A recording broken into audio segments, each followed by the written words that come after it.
പ്രകാശ് ബാരെ നമുക്കൊപ്പം തുടരുന്നുണ്ട്.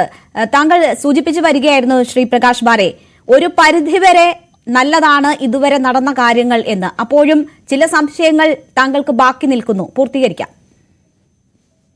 തീർച്ചയായും. അപ്പം ഞാൻ നേരത്തെ പറഞ്ഞതുപോലെ ഇന്ത്യയിൽ മുഴുവൻ ചർച്ചയാവുകയും ഇപ്പൊ ബംഗാളിൽ പോലും ഹേമ കമ്മീഷൻ മോഡലിൽ ഒരു കമ്മിറ്റി വേണമെന്ന് അവിടെ ആ സിനിമ ഇൻഡസ്ട്രിയിൽ നിന്ന് ശബ്ദം ഉയരുകയും ചെയ്യുന്ന ഒരു ഘട്ടമാണ്. അപ്പൊ നമ്മൾ തീർച്ചയായിട്ടും നമ്മൾ വി ആർ ലീഡിങ്.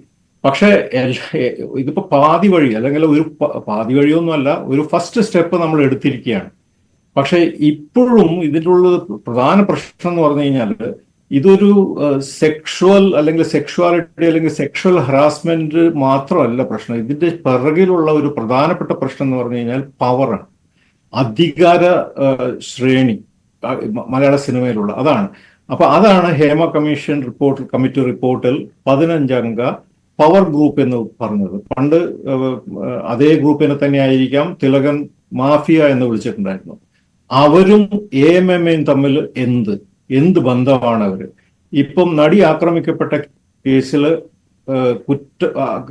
പിന്നെ നമ്മൾ കണ്ടിട്ടുണ്ട് AMMയുടെ 2 കഴിഞ്ഞ ജനറൽ സെക്രട്ടറിമാരും പോലീസ് സ്റ്റേഷനിൽ കൊടുത്ത മൊഴിയും കോടതിയിൽ കൊടുത്ത മൊഴിയും ഘടകവിരുദ്ധമാണ്. കാരണം പിന്നെ ഇരക്കൊപ്പം നിന്ന മൊഴി, പോലീസ് സ്റ്റേഷനിൽ കൊടുത്ത മൊഴി കോടതിയിൽ എത്തുമ്പോഴത്തേക്കും വേട്ടക്കാരന്റെ കൂടിയായി അല്ലെങ്കിൽ കുറ്റാരോപിതന്റെ കൂടിയായി.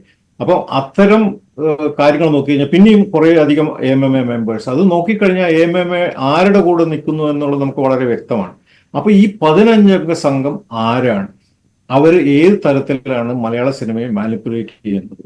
അവർക്ക് AMMയിൽ എന്താണ് അവരുടെ ഇൻഫ്ലുവൻസ്, ആരാണ് ആൾക്കാർ എന്ന് നമ്മൾ അറിഞ്ഞു കഴിഞ്ഞാൽ, കാരണം നമുക്ക് അറിയാം AMMയുടെ ഒരു പ്രസൻസ് കൊണ്ട് ഒരുപാട് മാറ്റങ്ങൾ കഴിഞ്ഞ 10-20 വർഷമായിട്ട് മലയാള സിനിമയിൽ ഉണ്ടായിട്ടുണ്ട്. അതിന്റെ നടി ആക്രമിക്കപ്പെട്ട കേസ്, ആ സംഭവത്തിന് ശേഷം വളരെയധികം മാറ്റങ്ങൾ മലയാള സിനിമ ഇൻഡസ്ട്രിയിൽ വന്നിട്ടുണ്ടെങ്കിലും ഈ അധികാര കേന്ദ്രം മലയാള സിനിമയിൽ ഒരുപാട് മാറ്റങ്ങൾ ഉണ്ടായിട്ടുണ്ട്. തിലകനും സുകുമാരനും പൃഥ്വിരാജും അങ്ങനെയുള്ള ഒരുപാട് ആൾക്കാരെ തൊഴിൽ നിഷേധത്തിന് കാരണമായിട്ടുണ്ട്.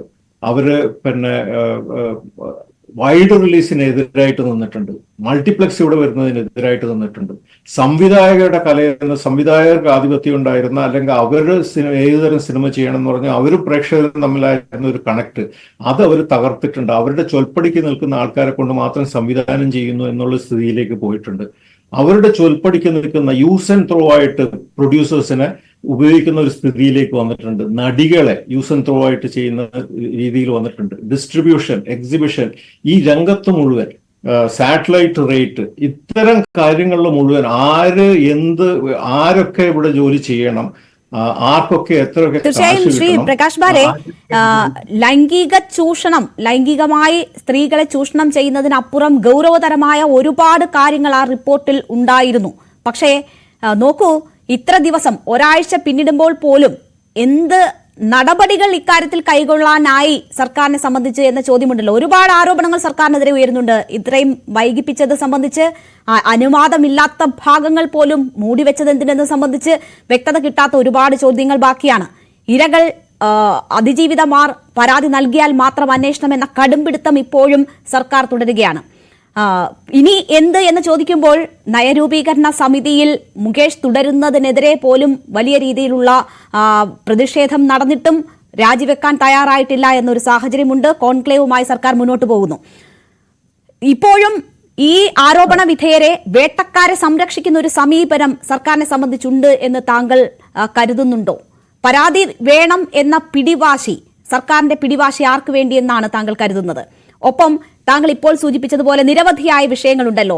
ഈ പേര് പുറത്തുവിടുന്നതും അല്ലാത്തതുമായുള്ള സംശയങ്ങളോ സാങ്കേതികമായ അല്ലെങ്കിൽ നിയമപരമായ തടസ്സങ്ങളോ ഒന്നുമില്ലാതെ തന്നെ നടപടികൾ എടുക്കാൻ കഴിയുന്ന നിരവധി വിഷയങ്ങൾ ഉണ്ടായിട്ട് ഈ ഒരാഴ്ച സർക്കാർ എന്ത് ചെയ്തു എന്നൊരു ചോദ്യം ബാക്കിയല്ലേ? ഈ ഒരാഴ്ചത്തെ കാര്യങ്ങൾ നോക്കുകയാണെങ്കിൽ തീർച്ചയായിട്ടും പിന്നെ അക്കാഡമി ചെയർമാൻ മാറി നിന്ന് അന്വേഷണം നേരിടാൻ തീരുമാനിച്ചതിന്റെ അപ്പുറം കഴിഞ്ഞ 5 വർഷം അവർ എന്ത് ചെയ്തു? കഴിഞ്ഞ വർഷം അതിന്റെ മേലെ അടയിരുന്നു, അല്ലെങ്കിൽ അതിൽ ഇനാക്ഷൻ കൊണ്ടാണ് അവരതിനെ നേരിട്ടത്. സിനിമാ മന്ത്രി, സാംസ്കാരിക മന്ത്രി പറയുന്നത് ഞാൻ ആ റിപ്പോർട്ട് 5 വർഷം കഴിഞ്ഞിട്ട് ഞാൻ അത് വായിച്ചിട്ടേ ഇല്ല. കാരണം എന്താണ്, വായിച്ചു കഴിഞ്ഞാൽ അദ്ദേഹത്തിന് ഈ 15 പവർ ഗ്രൂപ്പ് അംഗങ്ങളെ അറിയാം, ആരുടെയൊക്കെ ചുമലിൽ കൈയിട്ടിട്ടാണ് അദ്ദേഹം നടക്കുന്നതെന്ന് അദ്ദേഹത്തിന് കൃത്യമായിട്ട് അറിയാമെന്ന് പുറത്ത് പറയേണ്ടി വരും. അപ്പം അത് ഒളിച്ചു വെക്കുന്നിടത്തോളം കാലം ഇത് പിന്നെ ഈ ഇരകളുടെ പേരുകൾ പ്രൊട്ടക്ട് ചെയ്യണമെന്ന് പിന്നെ നിയമമുണ്ട്. അത് പിന്നെ കമ്മിറ്റിയും വളരെ കൃത്യമായിട്ട് പറയുന്നുണ്ട്. പക്ഷെ കുറ്റാരോപിതന്മാർ അവരുടെ പേരിൽ കൃത്യമായിട്ട് തെളിവുകളുള്ള കേസുകളുണ്ട്, പോക്സോ കേസുണ്ട്. ഇതൊക്കെ ഉണ്ടായിട്ട് പോലും അതിനെ പറ്റിയിട്ട് ഒരു അക്ഷരം മിണ്ടാതിരിക്കുന്നത് വളരെ സീരിയസ് ആയിട്ടുള്ള തെറ്റാണ്. ഇനി ഈ ആൾക്കാർ ഇപ്പൊ സ്കൂളിൽ 2 കുട്ടികൾ തമ്മിൽ തല്ലുകൂടി കഴിഞ്ഞാൽ 2 പേരെയും വിളിച്ചിട്ട് 2 പേർക്ക് ഓരോ തല്ലു കൊടുത്തിട്ട് ഇനി ചെയ്യരുതെന്ന് പറഞ്ഞിട്ട് ടീച്ചർ പറഞ്ഞേക്കുന്നത് പോലെ ആണ് ഈ കോൺക്ലേവ് എങ്കിൽ അതിന് ഒരു അർത്ഥമില്ല. WCC അതിനെ പറ്റിയിട്ട് പിന്നെ വളരെ പോസിറ്റീവായിട്ടല്ല പ്രതികരിക്കുന്നത്. AMMA പോലും പോസിറ്റീവായിട്ടല്ല പ്രതികരിക്കുന്നത്. എങ്ങനെയാണ് ഇവർ ഇതിങ്ങനെ ഓർഗനൈസ് ചെയ്യാൻ നോക്കുന്നത്? കൃത്യമായിട്ടും കുറ്റം ചെയ്ത തെളിവുള്ള ആൾക്കാരെ ശിക്ഷിച്ചു കൊണ്ടുവേണം മുന്നോട്ട് പോകാൻ വേണ്ടിയിട്ട്. അല്ലെങ്കിൽ ഇതിനൊന്നും ഈ റിപ്പോർട്ടിനൊരു അർത്ഥം ഉണ്ടാവില്ല.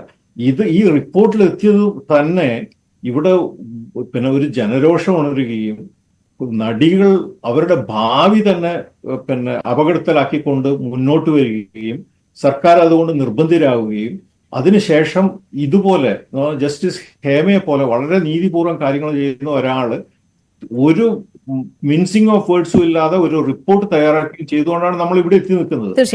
അതുപോലെ തന്നെ RTIയും കോടതിയും കൂടെ നിർബന്ധിച്ചാണ് ആ ഒരു സ്റ്റേജിലേക്ക് നമ്മളുടെ മുമ്പിലേക്ക് ഈ റിപ്പോർട്ട് വരുന്നത്.